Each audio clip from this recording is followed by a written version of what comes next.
Welcome back to Coffee and Conversation. And no coffee today. Here we go. Coke.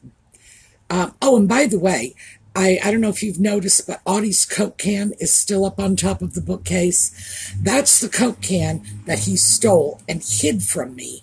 And gosh, I don't even know how long it was. It was probably a couple of months that Coke can was missing in action because he took it and ran away with it.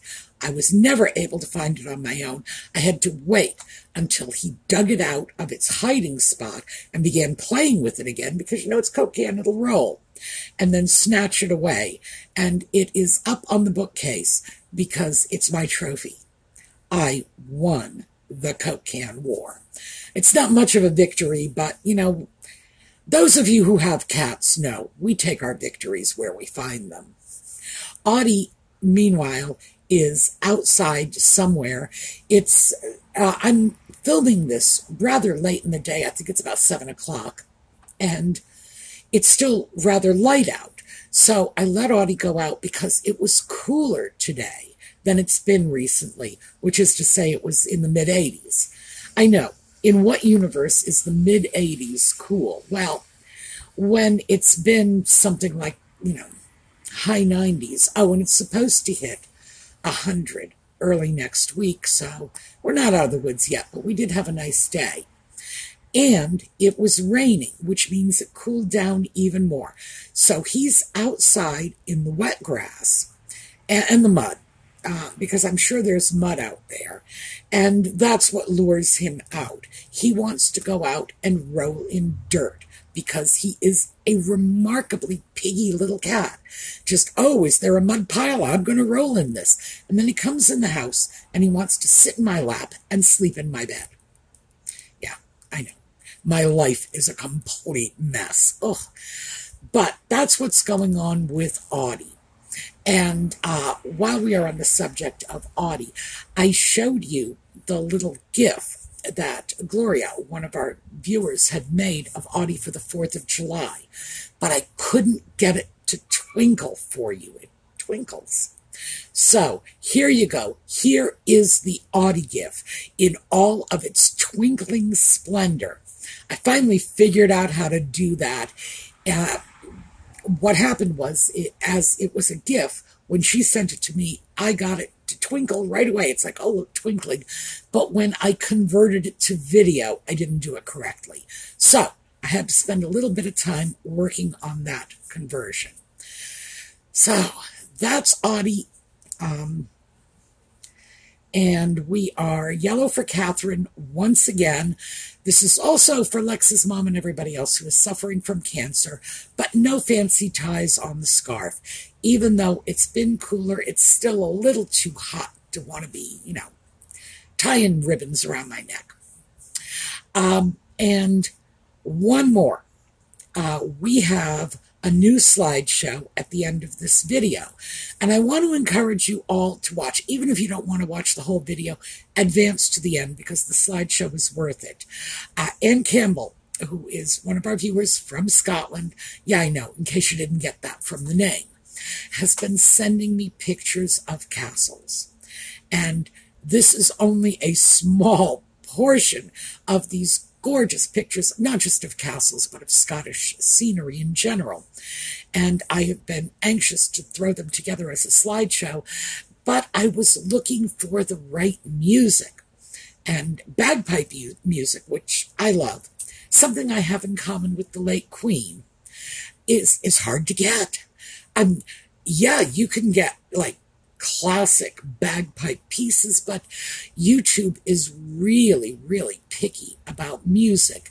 And very often, even if the music itself is not copywritten, somebody can come along, make a copyright claim, and, you virtually have to go into court to sort it out. So, you have to be careful about what you get. So I had to find a source for original bagpipe music, which I was able to do.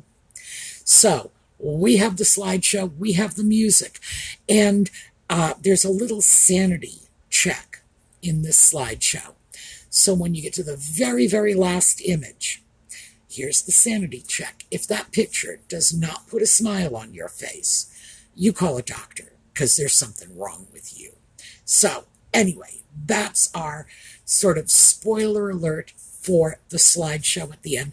And I'm hoping to do some more slideshows this week. So hopefully this will be the start of a whole new batch of slideshows for you, because I know some of the old ones are getting stale.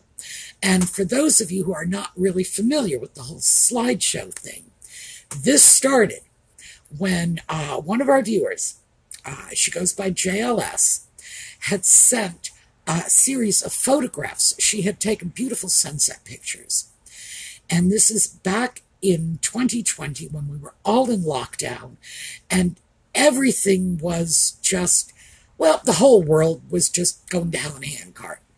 And I started putting together slideshows, starting with JLS's sunset show, just so that when we leave the videos and transitioned back out into the real world, when we were in lockdown and the news was about as depressing as I have seen it, like since the Vietnam War, we at least had something pleasant and pretty and uplifting at the end of the videos. So that's where the whole slideshow thing came from. And I still do it. Ever since lockdown, I've ended all of the videos with a slideshow just because it's nice to have a little something uplifting before we get out of YouTube and go off into the real world, because very often the things we've discussed on this channel have not been positive. They can be depressing, because we very often talk about events going on out in the world that, well, we can use a palate cleanser. I guess that's the best way to put it. And so that's the story of the slideshows. That's why I do it. And that's why I will keep on doing it, so that no matter what we end up discussing, even if it's a heavy topic, we still have something a little cheerful before we have to get on with our lives. All right, we have the intro coming up, and then we are going to talk about pronouns.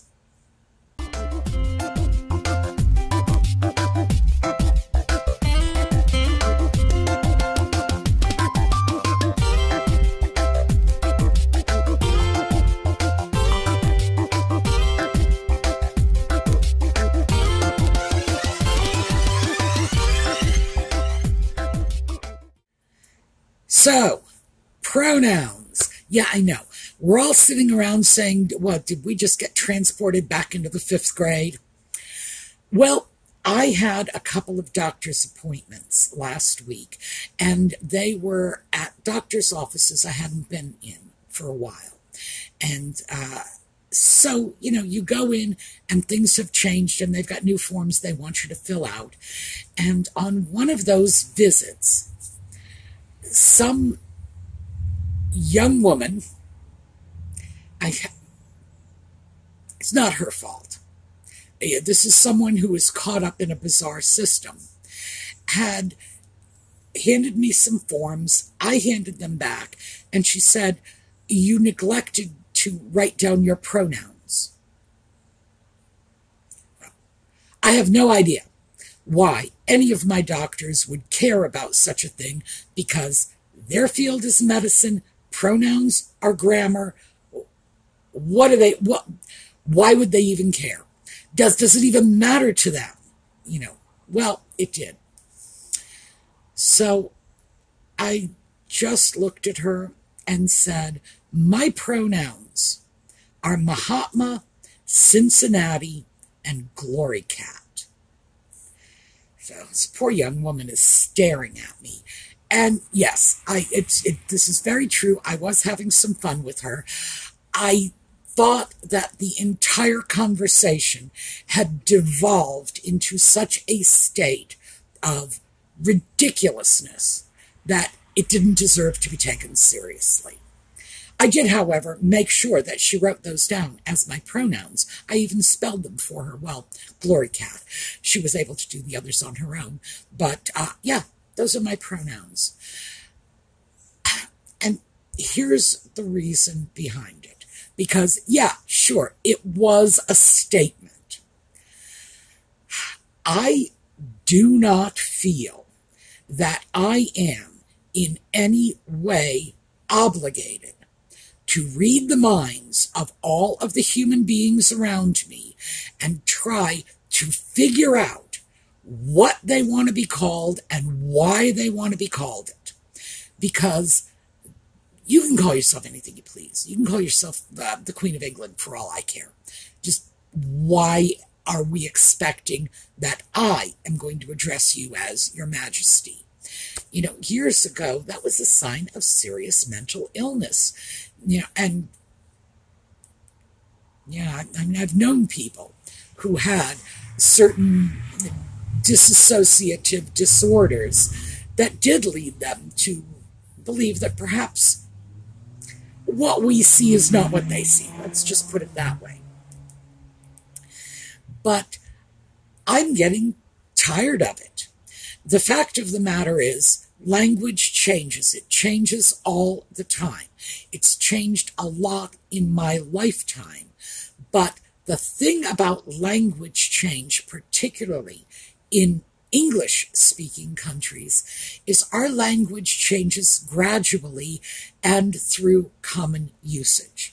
This is not true in other places. France, for example, they actually have like an academy that decides what is official French and what is not official French. We don't have that.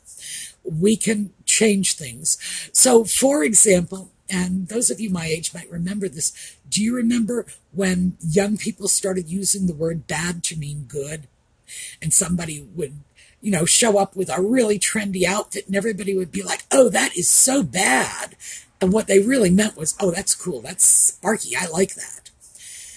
Changes are inevitable.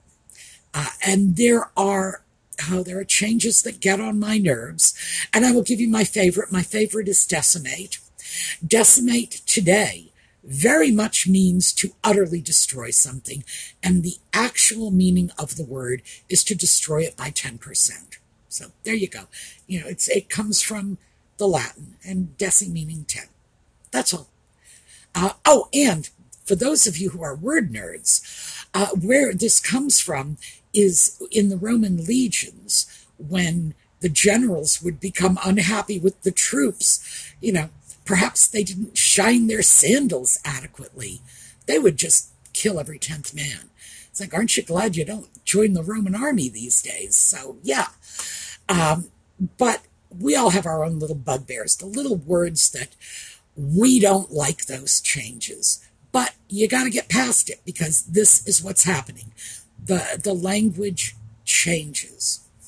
So when I was in high school, when I was first in college as an undergrad, in academic writing, you were required to refer to any person of unknown gender as he or him, his. You use that masculine pronoun. That was the default pronoun. And, oh, and if you decided you were going to make up some other word, they would take points off your paper, so nobody did that. Well, nobody smart did that anyway. Later, when I got into grad school, things were changing. And I found in grad school, my professors were about 50-50. About half of them stuck with this traditional, you know, he, him, when gender was unknown. And the other half, mostly my female professors, my younger male professors, those people were looking for something else, he or she. What I defaulted to was he/she, and picked that up in grad school, stuck with it, and I would not change. I was not willing to make a change in the same educational institution just depending on which professor was getting the paper. No, I found a system that worked, stuck with it, and I would argue for it. It's like, well, if you don't like it, I'm sorry, language is changing. I don't think it ever cost me points on papers at that stage of my academic career, but it would have earlier on. So I've seen pronouns go through changes. And also because linguistics is one of my hobbies, I am aware of the fact that it took a while for the word she to enter the English lexicon. And keep in mind, we had boatloads of pronouns way back when we were speaking Old Saxon, including a specific pronoun for third person singular. Yeah, third person singular, gender non-specific. So instead of he, she, it was thon. And it was probably pronounced that way too. Thon, not thon. Because remember that TH sound we have in they, them, this, that. That was entering the lexicon. Back in the Anglo-Saxon days, doesn't do that anymore. Now, if a TH word comes in, it's that soft TH, why can't I? Thermometer. There. I actually had to stretch to think of a word, soft TH, It's not one of the most common words in our language. It's that harder TH sound, the, as in thee, this, though. That is our old Saxon sound. All right. So I've gone off on a complete digression here. Anyway, apologies for that. So we have had pronouns changing throughout the history of our language. That is the whole point. That was what all that digression was about. But one of the things that was not present in the past was this need to get a pronoun absolutely correct. Now, it was not incumbent on anyone to make sure that they were addressing the people around them with the pronoun of their choice. Because after all, if you don't know someone, how do you know the pronoun of their choice? And are we, as English speakers, expected to carry around a specific set of pronouns for everyone we see? No, of course not. If we were going to do that, we would simply skip pronouns altogether and refer to somebody as Mary Smith or Peter Jones. So give this to Mary Smith. Mary Smith is sitting here, and we would never use a pronoun. We would not say give it to her. She is sitting there. It would always be Mary Smith. Because, quite frankly, this nonsense, and that's exactly what I'm going to call it, this nonsense of everybody gets to choose their own pronouns puts too much of a burden on the rest of society. If you want to address yourself in a certain way, if you want to introduce yourself in a certain way, if you want to refer to yourself in a certain way, that's fine. But why does everybody else have to play along? Because remember, you are one of 8 billion people. And theoretically, of course, that could mean 8 billion sets of specific pronouns, just as I did with Mahatma, Cincinnati, and Glory Cat.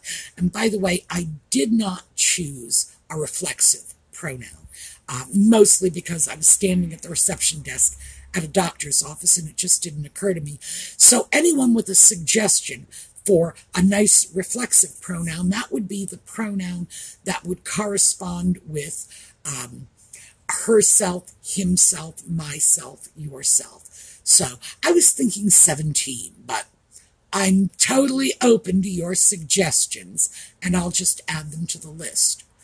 But think about it. multiply that by 8 billion. And that's what we're opening the door to. So I think we need to just stop this before it gets completely out of control. And if I ran the universe, which I don't, I'm sure everybody's delighted by that, what I would do is I would simply go back to he, him.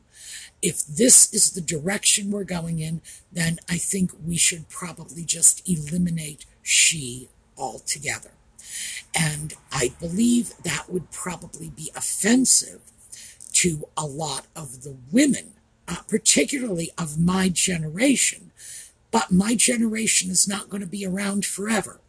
And the new generations coming along, if they grew up learning that there was a specific pronoun, simply a third person pronoun, regardless of gender, that would be normal for them. And in 50 years, he, him would just be the way people think. And it would eliminate anything else because it wouldn't be gender specific. So that would be my solution. And, oh, and by the way, I say this as a feminist. I think that fighting to have our rights recognized as women is something that has been relegated to the past. I think at this point we have sort of gone beyond that, and it's now recognizing our rights as people, that we are at some point in our society where we ought to be able to say, doesn't matter if you're male or female, you're a person. And our language should probably reflect that. And that's not, again, as a feminist, I say this, not to denigrate any of the efforts of the feminists who did fight for inclusion for women. But I also think that that is something that is done in stages. Initially, you create the acceptance of the disenfranchised group. In this case, it would have been women. You create the inclusion, and eventually you create the amalgamation so that there is no difference at all. And I don't know, that's my take on it. But I certainly am not going to buy into this strange notion that I have to start figuring out what people's pronouns are. And in part, and I'm going to pull out the blind card for this, and trust me, it really is pulling the blind card out of my back pocket. But yeah, I'm going to play the blind card. It's hard enough for me to look at someone on the street and figure out if they are male or female.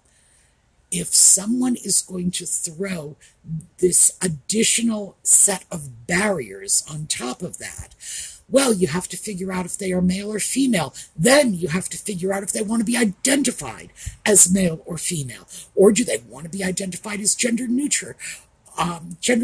Or do they want to be identified as transitional? I don't know. The simple reality, and this is just the bottom line truth for me, is that if those people I saw walking down the street were Barack Obama and my mother, I couldn't tell them apart. What am I going to do? I'm not going to pretend, oh yeah, I know which one is male and female. No.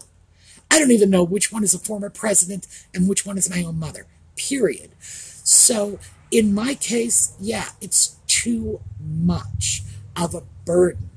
But I think it's too much of a burden for all of us because we just do not have the ability to read other people's minds. And the whole idea of pronouns in the first place was to shorthand communication. So we didn't have to say, here comes Mary Smith. Let me give this paper to Mary Smith because I have been waiting for Mary Smith all morning long. It allowed us to say, oh, here she comes. I'm going to give her this paper because I've been waiting for her all day long. That is how we came up with pronouns in the first place. So if the whole concept of pronouns is undercutting the basic utility of how they entered our language in the first place, how are we benefiting from this? And quite frankly, I don't want to have to spend the remaining years of my life wondering what I'm supposed to call people. And I certainly don't like the idea of being called transphobic if I don't get it right. Because, quite frankly, they are completely unrelated concepts in my mind. You know, transphobia is not, I don't know what you call yourself. That's totally different situations. So that's where I am at on the subject. And I have decided that this is not a hill I want to die on, but I have decided I am going to fight back in my own way. And it is by using, well, I won't use them, but if other people want to use my own pronouns, they are free to. Designating my own pronouns. Let's just put it that way. So I am going to rebel with Mahatma, Cincinnati, and Glory Cat, and whatever we come up with as the reflexive pronoun. The next time somebody asks me, that's what I'm going to throw out. By the way, those were they were picked at random. It was words that came into my head standing in front of the doctor's reception desk. I have given it some consideration, and it's possible I might change them. And if I do, I'm going to take some words from J.K. Rowling, from Harry Potter. I believe it was a scene where Dumbledore says he'd like to say a few words, and it was something or other, oddment and tweak. I think I may end up taking those, just because at least somebody else is in this fight against the absolute absurdity of demanding that we must all, well, like I said, become mind readers. We must all figure out what other people want to be called, call them that, even though, again, theoretically, this opens the door to 8 billion sets of personal pronouns. Because if one person can decide what they want to be called, the other 7,900,000,000 whatever million people can as well. And apparently, there's no rhyme or reason to it. It doesn't have to be based on biology. It doesn't have to be based on appearance. It doesn't have to be based on grammar. It can be based on whatever you want it to be. So if we are just in a free-for-all, if it's the Wild West, if it's the gunfight at the OK Corral, yeah, I'm going to choose my own. All right, that is just my little bit of rant and babble. We are going to take a look at the slideshow, Annie's Castles, and again, keep an eye on that final picture, because if that doesn't make you smile, you scurry off to the doctors and find out what's wrong with you, because it is the cutest picture.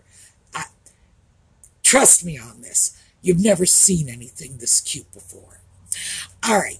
We are going to take a look at the slideshow. We will be back tomorrow. Audie is outside, not wanting to come in. He's making eye contact with me through the window, but every time I look over that way, he turns away so that I know he is intentionally ignoring me. All right. I will see you all next time. Meanwhile, have a terrific day.